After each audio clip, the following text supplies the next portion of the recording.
To make sure your space is clean, there are some certain smells or fragrances that negative entities do not like. Hi guys. On my last video that I posted on YouTube, I talked about how with the number 9 energy, amongst other things that I talked about on that video, I talked about how the number 9 is the number of spirits. Look, as I was just talking, there's birds.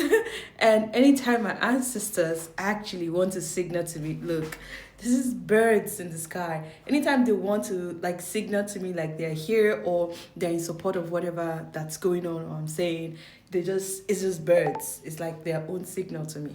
Okay, let's get back. There's definitely the low vibrational spirits as well as the high vibrational spirits. Now the low vibrational spirits, they do low vibrational stuff and they target, when in the Bible a verse talked about where while men are sleeping the devil sows seed, it sows tiles. Low vibrational spirits or entities, they actually target when you are asleep. And you know, somebody can actually be awake but they are asleep. When you're asleep is like when you're unconscious or low vibrational yourself, especially when you're vibrating in the energy of fear. That's a whole different topic. They always like to visit people in their homes, in their spaces, in their houses when they are asleep, when they are not conscious. So they could sow tiles, they could sow bad seeds, negative seeds, where it's like, today you are very, very confident of yourself. You have your ideas that you want to fulfill. You have your plans that you're already planning on. And then you see that you wake up and all of a sudden there's self-doubt. You're doubting yourself. The self-belief is not there anymore. The self-confidence is not there anymore. What happened is that negative entities came and sowed the seeds of doubt, self-doubt, low self-esteem, lack of self-confidence into your subconscious mind while you were asleep. So you wake up and there's this energy. To make sure your space is clean, there are some certain smells or fragrances that negative entities do not like. If they perceive that anywhere in your space, around you, around your aura, around your space, they would flee. Irrespective of whatever religion you are, the Muslims, they know incense, they burn incense. The Christians, even in the Bible, talks about, Mary Magdalene burning, let my prayers ascend unto you like a sweet smelling savour. I had a couple of requests from people that watch the numerology and astrology of the number 9, and they requested for me to share my incenses, the sages I use, the incenses I use to clear the energy space, to clear their space, to clear their home, which is why I am making this video. I actually have them prepared right here. These are things that I have in my house. This is cloves. Cloves is very, very powerful to keep the vibration really, really high. And then there's another one called Jasmine herbs as well. And then this is a white sage that I have.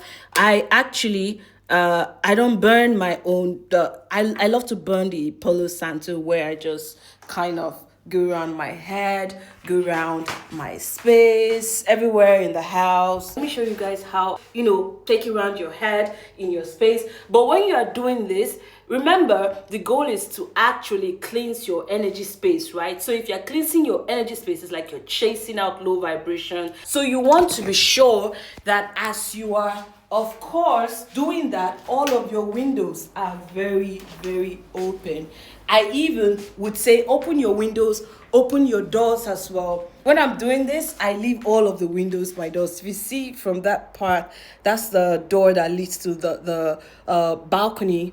I leave it open, and then the main door, I also leave it open. For the sake of this video, I would still clean my energy space again. There's actually no manual to doing this where it's like, oh, should I do it every day? Do I need to do it every day or 2 times a week? You have your intuition for a reason. Whenever your energy or your soul, you just feel heavy. You enter into your space, the energy feels heavy, it doesn't feel light.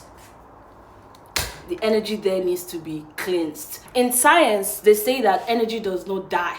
So when you are trying to chase energy out of someone, it finds somewhere else to enter.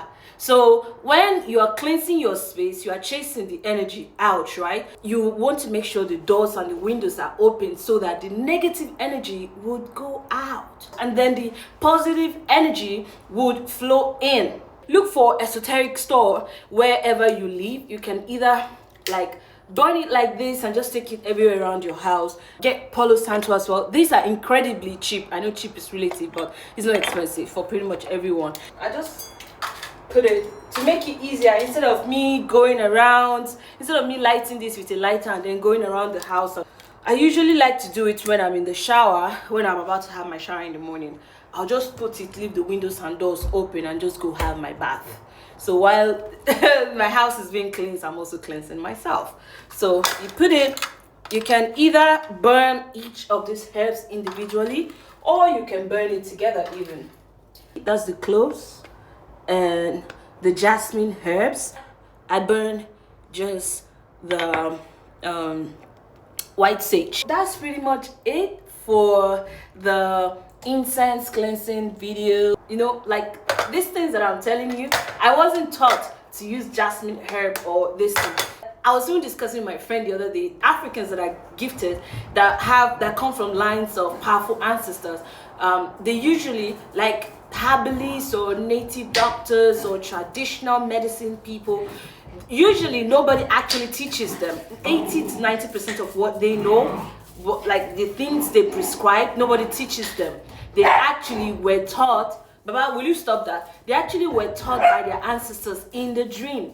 Like for me, in the dream, I had several encounters in dreams where my grandma is like, burn this is for this is for that, burn this herb as well, this is for that. I have like money attracting rituals that I was literally taught in the dream by my ancestors, my granddad, my grandmom, people that are no longer here, even some that I don't even know who they are, but they are from my lineage. That's the transition way before I was born, but you know, they know me, so they come to me and they teach me this deep stuff. So when I teach you guys things, it's not from my knowledge where I just came and cooked up something.